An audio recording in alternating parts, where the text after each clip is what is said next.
At 8:14 in the morning on August 6, 1945, the city of Hiroshima was alive. Factories hummed with machinery, streetcars rattled through crowded streets. Soldiers reported for duty at the headquarters of Japan's Second General Army. It was a normal summer morning. Then, 1 minute later, the city disappeared. We know the story from the sky. We know about the American bomber Enola Gay. We know about the scientists of the Manhattan Project and the terrible destruction that followed. But there is another story, a story that unfolded hundreds of miles away, in Tokyo. Because in the war rooms of the Japanese High Command, something impossible had just happened. An entire city had gone silent. In Tokyo, the apocalypse did not begin with an explosion. It began with a glitch. At the Japan Broadcasting Corporation headquarters, a communications operator noticed something unusual. At 8:16 a.m., the Hiroshima radio station went off the air. Not static, not interference, just silence. The operator tapped the line again. Nothing. He tried the telephone connection, still nothing. Within minutes, other communication centers reported the same thing. Railway telegraph lines connecting Hiroshima had suddenly stopped working. An entire city, one of Japan's most important military centers, had vanished from the communication network. Inside the Imperial General Headquarters, the reaction was not fear. It was annoyance. Japan had been under constant bombing for months.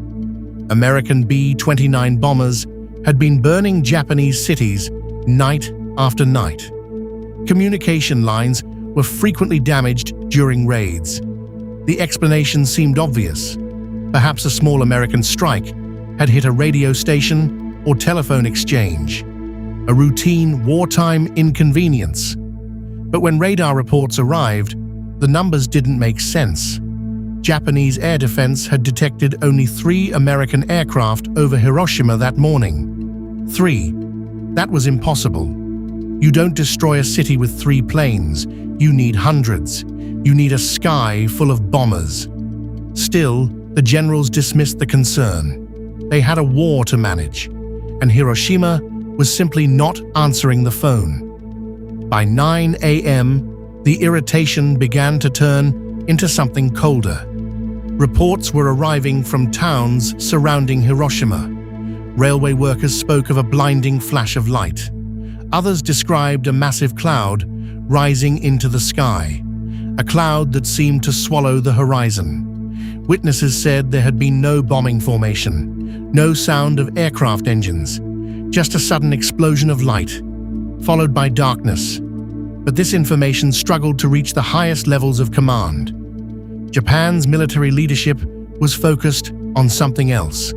They were preparing for the final battle of the war, Operation Ketsugo. The plan was simple. When the Americans invaded Japan's beaches, millions of soldiers, and even civilians, would resist with everything they had.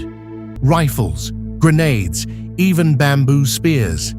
Their strategy depended on bleeding the American invasion force so badly that the United States would negotiate peace. Admitting that a single weapon could erase an entire city would shatter that strategy completely. And so, psychologically, it was impossible for them to accept. So they didn't. The leading theory inside the war bunker became denial. Perhaps a massive ammunition depot had exploded. Perhaps an American bomb had triggered a chain reaction. A terrible accident. But still, a conventional one. To confirm their theory, the Imperial headquarters ordered a reconnaissance flight. A young officer was sent to investigate. His instructions were straightforward. Fly to Hiroshima, assess the damage, repair communication lines, report back.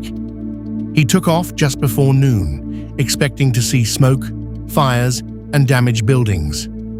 But as the aircraft approached Hiroshima, the pilot saw something that defied explanation. Even from nearly 100 miles away, he could see the cloud, a towering pillar of smoke stretching miles into the sky. But it wasn't drifting away like normal smoke. It hung in the atmosphere like a scar. As the plane got closer, the pilot searched for familiar landmarks: Hiroshima Castle, the harbor cranes, the city center. But they were gone. Below him, there was only a burning scar across the earth. The entire city had been erased. The pilot circled the inferno in disbelief. Then he keyed his radio and sent a message back to Tokyo, a sentence the High Command struggled to comprehend. The whole city of Hiroshima has been destroyed instantly by a single bomb. The pilot's report landed in Tokyo like a physical blow. But still, the denial held firm. Admiral Suimu Toyoda, chief of the Naval General Staff, argued that the report must be exaggerated. Perhaps conventional bombs had triggered a massive firestorm. Perhaps the pilot had misjudged the scale. When a junior officer cautiously suggested that the Americans might have developed an atomic bomb, Toyoda dismissed the idea outright. No nation, he insisted, could produce enough fissionable material to build such a weapon. To him, the idea was absurd, a scientific fantasy, but reality was beginning to catch up with them. Because the evidence from Hiroshima was becoming impossible to ignore. 16 hours after the explosion, the truth arrived through the airwaves. President Harry Truman announced to the world that the United States had used a new weapon, an atomic bomb. He warned that if Japan refused to surrender, the United States would unleash a rain of destruction from the air unlike anything seen before.